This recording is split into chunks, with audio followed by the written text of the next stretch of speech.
It's Phil Lindemann with your Krystal 93 News at 4.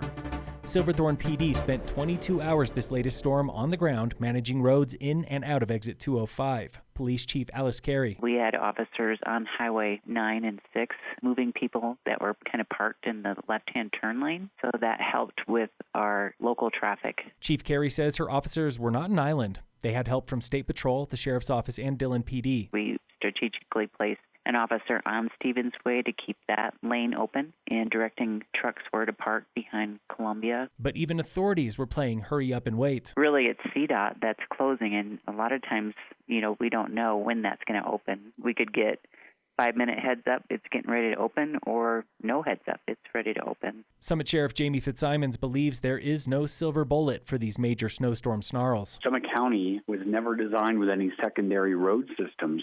So when I-70 gets shut down, when Highway 6 gets shut down, or Swan Mountain or Dillon Dam Road, it creates major impacts for us. The sheriff gives the example of Highway 9 into Breck, one road that has been expanded. As soon as they make it 4 lanes, boy, that's going to open everything up.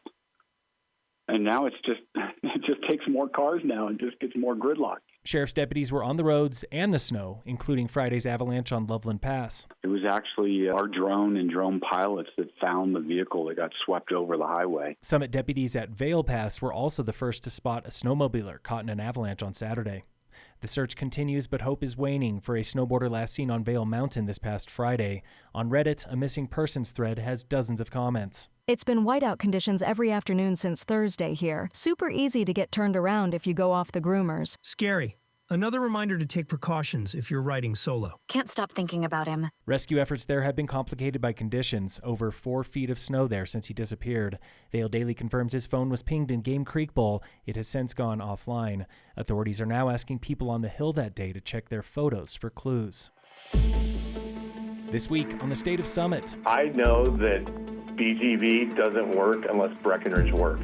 That was Mike Dudick, co-founder and CEO at Breckenridge Grand Vacations, on his company's massive new development plans for Peak 8. Starting this spring, across the numerous different parcels that are part of a master development agreement between BGV and the town of Breckenridge, we'll begin vertical construction on for-sale residential, and we'll also begin to do some site work for 2 different workforce housing site. A contract signed last week also promises $2 million for the Soul Center, future home to the FERC and other nonprofits. That $2 million adds to the $1 million that myself and my wife have already given to the Soul Center for completion. Plans come with road work too, a new roundabout on Highway 9 at French and updates to Ski Hill Road. But we're excited to do some small things to improve the congestive traffic failure that this community experiences on busy ski days. That road work could start this summer pending CDOT signatures.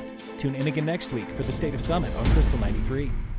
In sports, Copper Mountain is getting 4 days of World Cup alpine ski races over Thanksgiving. General Manager Dustin Lyman introducing the Copper Cup. We've hosted lots of different races, lots of different large-scale events, but this will be the first time we've had an event of this magnitude here. 2 races for men, 2 for women, and all eyes will be on Copper. We're just really excited for what this means for Summit County, the state of Colorado, to bring another international event right here close to home. U.S. ski racers are excited. River Radimus says nothing beats a home crowd. Michaela Schifrin will miss the traditional Killington Cup, but knows Copper will step up to be in a true World Cup venue.